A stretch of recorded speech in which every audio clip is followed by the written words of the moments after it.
Welcome to Face to Face. This is a show about change and about what's next.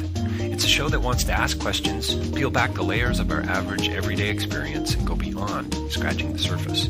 We interview amazing people with incredible ideas and stories who have done wild, weird, and wonderful things. Remember that imagination shared creates collaboration, and collaboration creates community, and community inspires social change. I'm David Peck, and this is Face to Face.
Well, welcome to Face to Face. We're joined by a very special guest here with us today.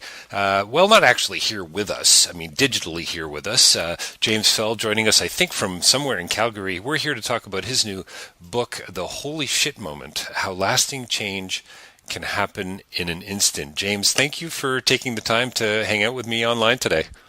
Oh, you're very welcome, David. And you just answered one of my questions out of the gate is it okay to swear on your podcast? You said the full title of the book, so I guess we're all right on that one. So no, absolutely. Let's maybe we keep it to a dull roar. Is that okay? Yeah. I'll be good. That's right. Yeah.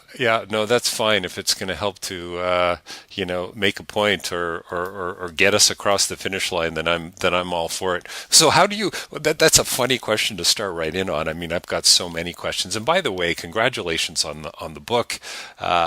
A wonderful read. Anything talking about change for me grabs my eye, and I hope you sell 1 million of these. This is so do I. And it's been out a week today, so yes. Maybe we can talk a little bit about that. But just on that level, how do you refer to it when you're talking about the book? If you're not allowed to swear, what do you say? The holy moment? Well, so this was a concern that I had when I was talking to my publisher, saying, what are we going to do? And she said, somebody will figure it out for us. And it was CBC Radio that did it first. I went on the Alberta Noon show that I'd done many times before, and the producer came out and said, so we're just going to refer to it as the Holy S moment. And I said, that sounds fine. That sounds good. And then she explained that while she was introducing me, saying, that's not the actual title of the book, that's the cleaned up version. The title has, the full 4-letter word, so use your imagination. And, people understand what it is. I was on a radio call this morning that was just with this very interesting man in Rhode Island that was referring to it as the holy feces moment. The holy feces moment. Very funny. And I thought, okay, I'd just rather you said S. That would be fine, but whatever. Yeah, I think actually that's a whole other book. Yeah, I think it is. The sacred excrement moment, maybe. I don't know. Yes. I guess S could stand for scatological, I suppose. Yeah. I'm guessing right now listeners are wondering, where, pray tell, is this interview going? I don't know yet. I guess we'll find out. So I'm going to read something here about Chuck. Quote, "The bat to Chuck's skull was what ended his life, metaphorically speaking. I tell people I died that day. The old Chuck is dead. I killed him." Chuck's realization that he had to change happened in an instant, when he knew he had to become not just the father his child needed, but the husband his wife deserved. Yet Chuck didn't stop thinking there. The powerful aha moment brought additional clarity to who he was and how he needed to change. Close quote. Those are your words from the Holy S moment. Tell us a little bit about the book. Tell us a little bit about your theory of change, I suppose, and what got you here, and why you would even want us to know about Chuck. Well, having worked in health and fitness and weight loss and approaching it from a motivational perspective for many years, was what I had been writing about for a long time. One of the things you notice, there are so many different ways to adopt physical activity, and there's so many different diets that a person that can go on, but it's an industry that wants to sell you some type of miracle weight loss solution based on, this is the best diet, this is the best exercise regimen, and it's all crap.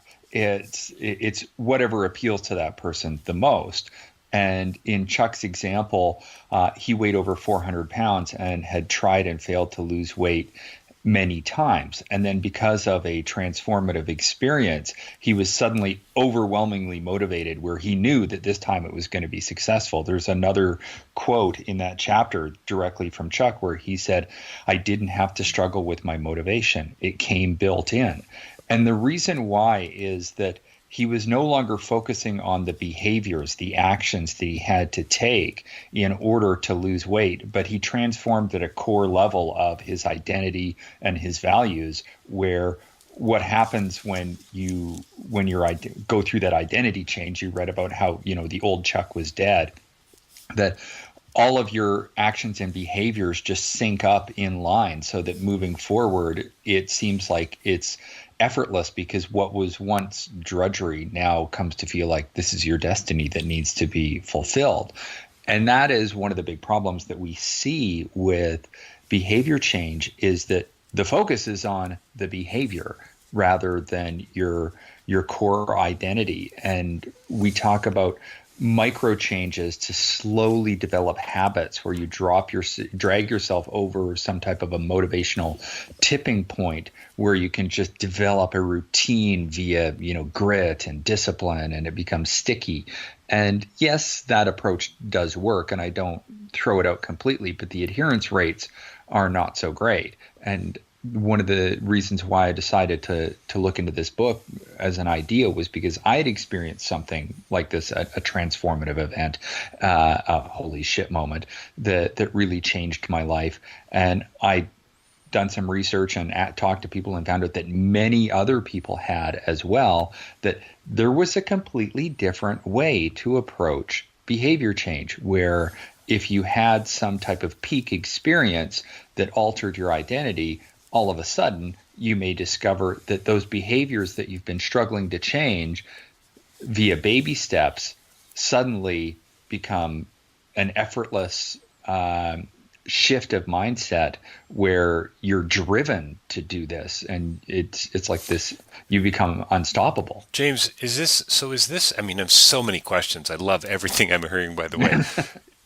Can you get to that epiphany? Can you get to that moment without some of those baby steps before? So, I used to have a friend who would say, take the people that you've met in the past 10 or 15 or 20 years out of your life, all the crazy situations you've had, the places you've been, and you would not be the person you are today. So I'm just wondering if you can have those sort of baseball bats to the back of the head without having gone through X, Y, and Z before. Does that make sense? All of us have the ability to have one, today, right now, because of our past life experiences. It's something that pops up from the unconscious based on our, the all of the RAM memory that's floating around in our gray matter that has a tendency to gel in a profound way all of a sudden, because there's two different types of systems of thinking. There's the slower system 2 thinking that is the rational, methodical approach, and then there's the very rapid system 1 thinking where an idea just suddenly pops into consciousness from the subconscious. So there's the people that have it literally popping out of existence seemingly out of nowhere. And I say seemingly because it was residing below the surface in their unconscious, and then it's the pieces of the puzzle suddenly all coming together. This is what human creativity is known for, that you have this eureka moment where suddenly the answer is delivered to you. And it might be an answer about some type of mechanical problem you're working on, or a piece of musical composition, or something, how to solve a problem at work. But it can also be about, what do I do with the rest of my life? Where do I find the motivation to alter my health, or some type of, should I go back to school, or how should I solve this problem in my relationship, or even my mood state, the way I feel about myself? These types of eureka moments can apply to literally anything about the way that we move through our lives. Isn't this what a moment of discovery is for a scientist? All these Yes. years of knowledge and study and papers and lectures all come to that moment where they put it all together subconsciously, or Michael Polanyi actually would call it indwelling. Like they've just lived this stuff for so long that all of a sudden, bam, it's the baseball bat. Yes, and or the lightning strike, or whatever it is that you want to call it. But there's different ways to approach it that you can help push it along as well. So the information may already be there. I think it was Maslow who came up with the hierarchy of needs, which isn't something that we really use that much in psychological circles, but it does get referenced a lot. But he referred to them as peak experiences, and that we already have capacities and talents and missions and callings and information that we can use to have this peak experience. However, you may need to do some pre-work to help initiate this, because say it. I like using weight loss as an example, not because I think it applies to everyone or everyone should consider it, but it's because it's one of those things that's really hard to do. It's exceptionally challenging for people to follow through on. And once you lose the weight, in order to keep it off, we see that the adherence rates are very low.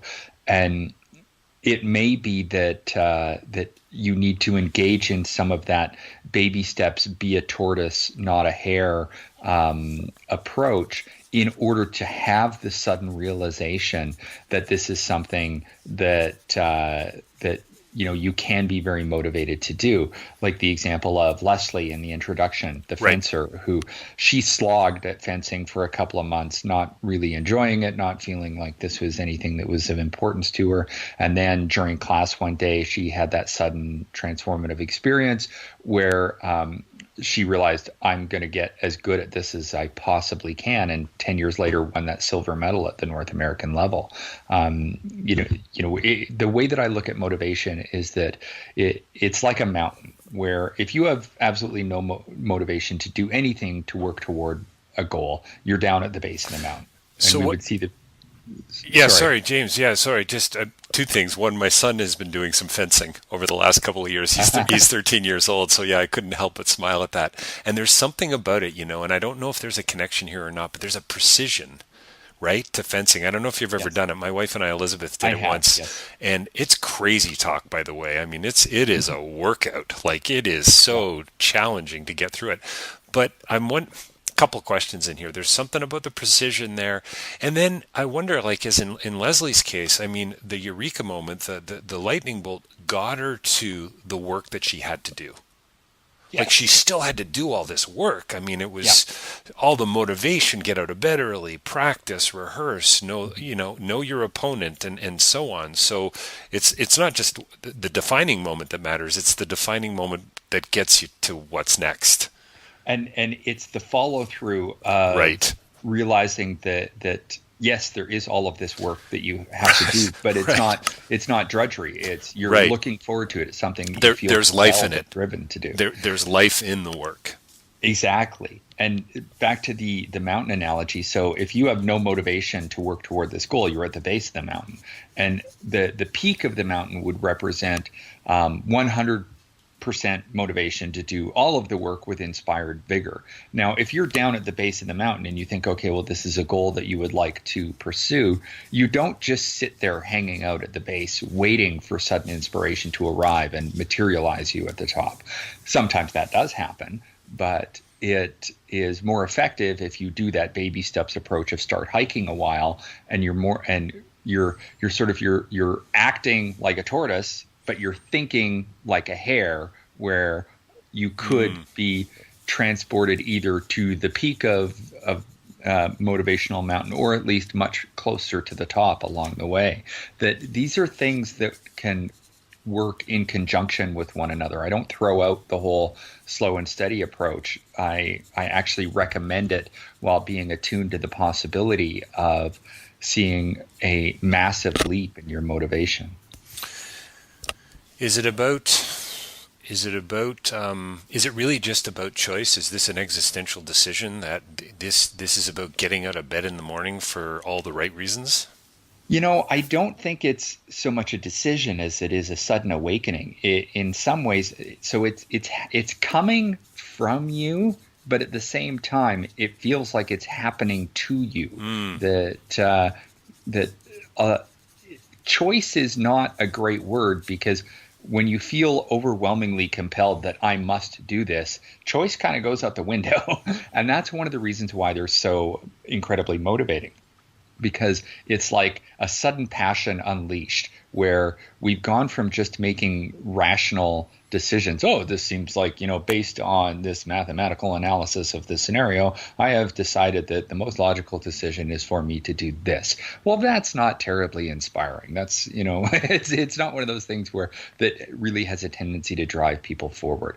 When we start involving our emotional decision-making processes, which is the way that we actually do make decisions, is the way that we feel about them, because our brains aren't supercomputers. We have a tendency to make decisions based on their emotional value, because of the way that our brains work. And when we really embrace that sort of gut feel that isn't really in the gut, it's more in your subconscious, that drives us to say, this is what you have to do, and you engage those emotional drivers, then suddenly it's like, all right, this has got to happen. I mean, I feel like I will die if I don't do this. Yeah, you can't not do this. Exactly. It was, when I had my big one in my 20s, but I've had other clarifying ones, like when I decided that I was going to leave my business career and become a writer. I was overwhelmingly driven to do so. It was one of those things where I'd never worked so hard at something in my life. I had a successful business career that I worked moderately hard at because it paid the bills. But when I decided to become a writer, I was overwhelmingly driven to pursue this and be as successful as I could. I want to talk about those single life defining moments, as you call them. But I also want to just touch on Epiphany. For me, I guess, and maybe others, it doesn't have to be this, but it definitely seems to have a religious edge to it, or connotation. Can you talk about that? Because that's clearly not you do speak about it. Yes. In fact, you talk about prayer. You talk about, you talk about some very specific things. With respect to that, can you talk a little bit about this sort of broader, I guess, approach you have? Yeah, so it's historically speaking that the term epiphany does have a lot of religious connotations with it because, we see myriad examples of it in religious texts such as, Saul of Tarsus, who saw the burning bush and became Paul the Apostle. And there's just so many examples where we think about a religious epiphany where you were spoken to by God or an angel or some other worldly type of presence.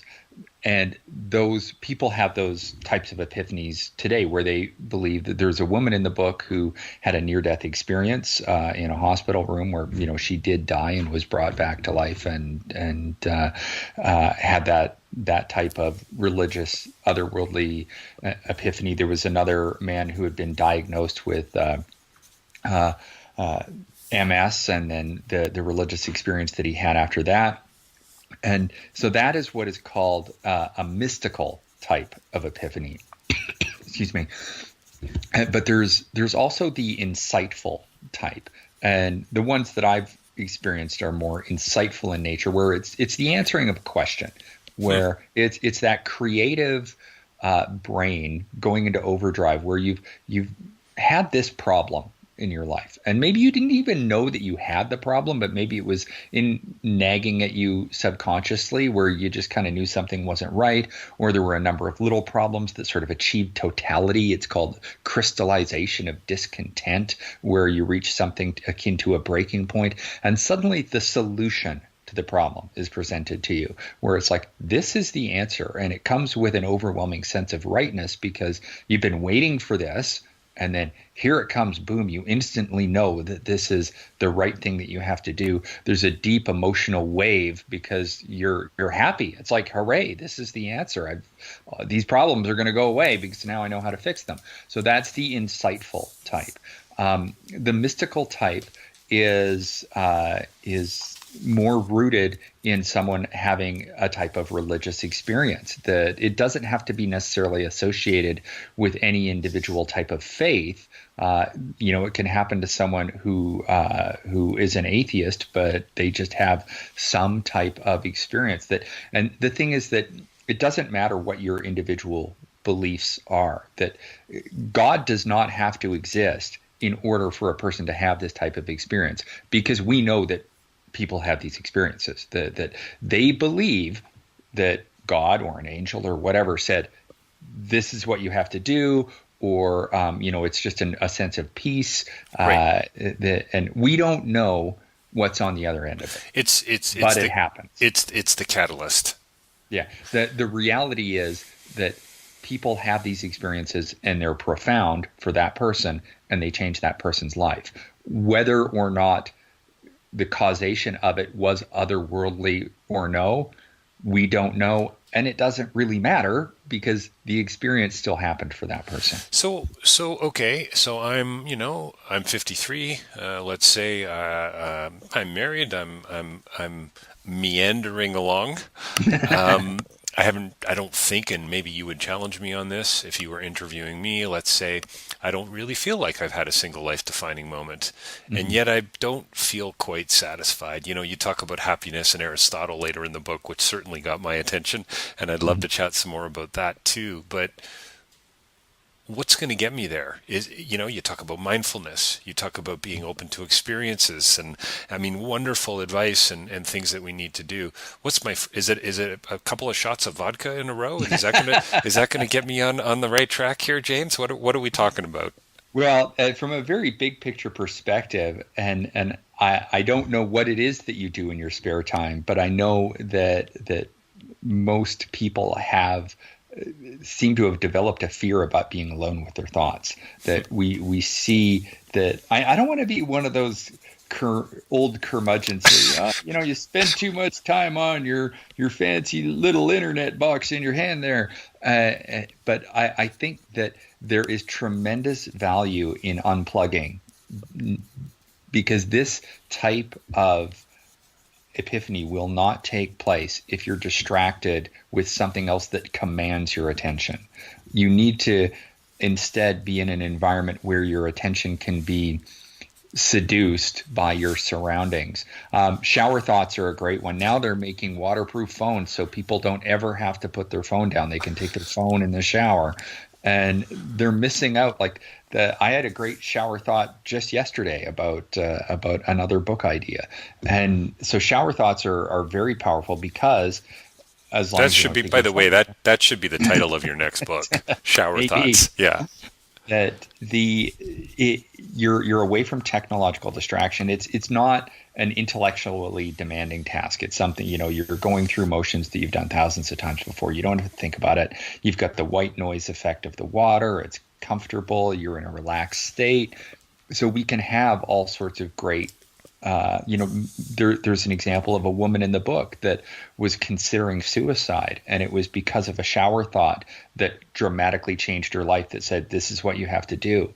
And it took her from wanting to end her life to now living a great life because of the mission that was delivered to her in the shower. And we've got great thinkers across the ages extolling the virtues of a walk in nature by themselves. They weren't, no offense, David, they weren't listening to podcasts while they were out on that walk. Right. And, they weren't looking at their phone. They weren't listening to an audiobook. That they were just listening to the sounds of nature, the birds and the rustle of the leaves and the wind and that type of thing, and just letting their minds wander. That's the thing that people need to be able to do, that it happens while you're permitting your mind to wander. Why are we so afraid of our thoughts? I mean, is this a nice circle back to sort of your initial comment about? I mean, my sense is your initial comment was about being okay with who we are. Mm-hmm. You talked a little. I mean, the book is about self-awareness, it seems to me, and about being able to shine that light, onto our, not navel gazing, but shine it inside, I suppose, and say, I'm okay with who I am. And is that why we're afraid of walking alone in the forest without a podcast playing in our ears? I think that there's a fear of boredom and there has been research showing that, that little Facebook number that pops up gives you a little hit of dopamine because, you get the approval of others that said they liked your witty post or, the photo of your dog or something like that, that we're attention seekers. So there's a fear that we will, maybe be bored, or people won't pay attention to us, or we won't get that little positive reinforcement of approval from others. And I think that people just need to be able to realize that, if you can engage your own imagination, that yes, just sitting alone staring at a wall is boring. But if you're outside taking a walk, it's not necessarily boring if you don't have a podcast to listen to. I mean, humans managed to have pleasurable walks for many centuries before the age of electronics. So I actually think, though, that your chances for epiphany could go up by listening to Face to Face. I just want to toss that out there. Yeah, okay. Yeah. Well, and then go for a walk afterwards. There you go. Yeah, point well taken. So is that the biggie? Is that really the big lesson, the most important takeaway? I mean, it's certainly one of the many threads I see in your writing, is this idea of stepping back and listening. Mm-hmm. Well, yes, exactly, because it's one of those things where we have a tendency to react to the environment and to our daily lives, where it's like something happens and then we automatically react to it. And we don't stop and mindfully consider, well, who could I be in this moment? What other opportunities are there for me to respond in a thoughtful way? And also doing this, engaging in these opportunities to allow our minds to deliver an important message to us. Because if we're constantly plugged in via some type of distraction, whether it be a TV or radio or cell phone or internet or whatever, we're not listening to what's going on inside our own heads. And that is what sudden insight is you got a message from what was inside your own head. And if you're constantly blaring other noise, you're never going to be able to hear it. James, do you have to do this in a community to some degree? So, of course, you walk out in the woods on your own. Do you need a partner? Do you need a friend? Do you need a team, elders around you, a mentor? I would say in most cases you're better off being alone. Because if you're having a conversation with somebody, conversation is great, but again, you're in a distracted state where someone is demanding your attention via their conversation. If you're walking with somebody and you're not talking, you're just walking hand in hand, enjoying being in proximity to one another, then yeah, that can work fine. But it's when you have to engage, like I'm having a conversation with you right now. I'm probably not going to have some sudden insight right now because I'm thinking about what it is that you've just told me, and I'm thinking about what it is that I have to say next. Sure. Being in that state of just, out in nature where, we see the research has been done that shows being alone in nature enhances creativity.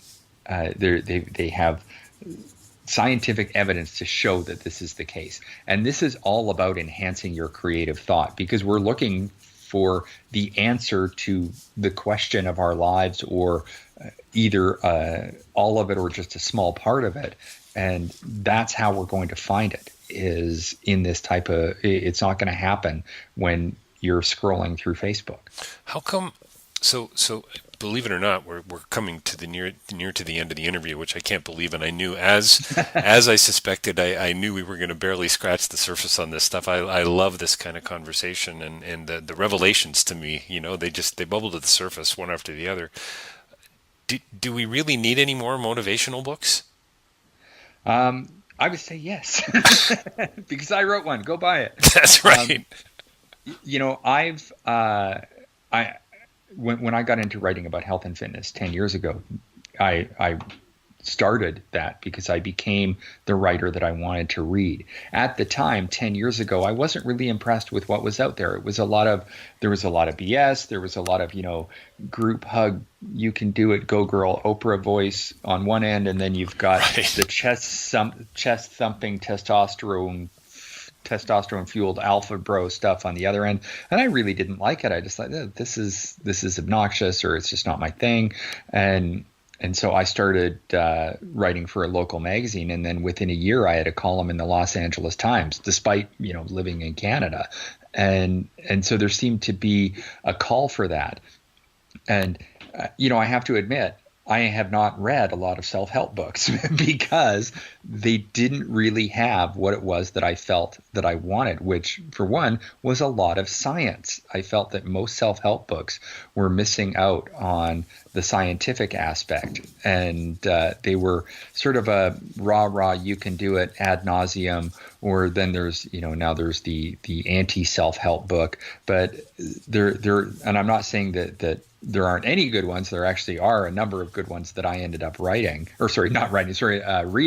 as part of my preparation for this book. But I wanted to write something that was, well written and amusing and funny and sarcastic and had a bit of profanity in it, but also was very well grounded in science that explored a unique idea. And the thing is that the human brain is incredibly complex, and psychology is very much a growing field where there's a lot more, I would say, that we don't understand than do. And yes, I think there's lousy self-help books out there that don't really help anybody, but I think that there's a lot of possibility for new ones that, if we embrace the evidence and look at what is the science telling us and how can we communicate that effectively to our readers, rather than some type of pseudoscientific crap, which unfortunately permeates not just self-help but many things. I mean, coming from a weight loss background, let me tell you how much pseudoscience was out there. Oh yeah, and what a growth industry from different approaches and different fad diets, and this is the one you got to try. Here's the quick fix, and you speak a great deal about quick fixes too throughout. I love your book for all those reasons. I think the narrative.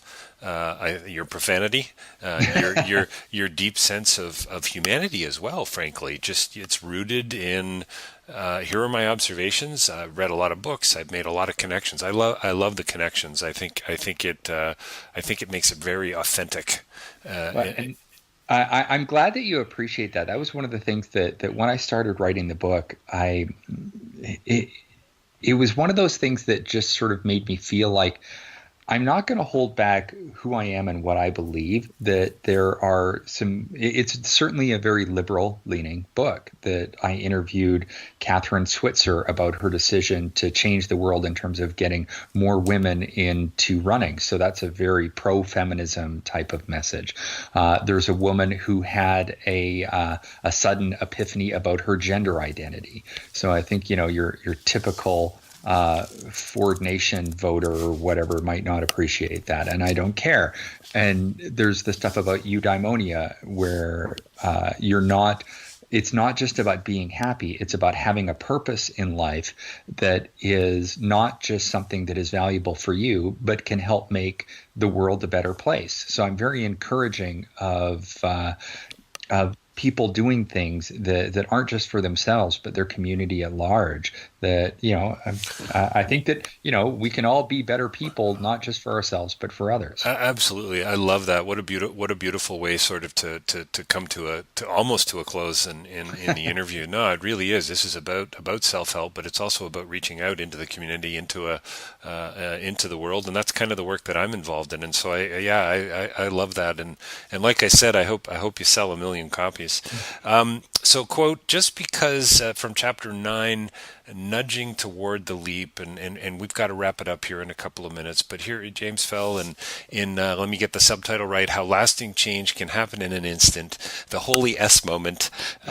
Just because epiphany is something that pops in doesn't mean you can't plan for it, both mentally and practically, preparing yourself for life-changing insight to arrive.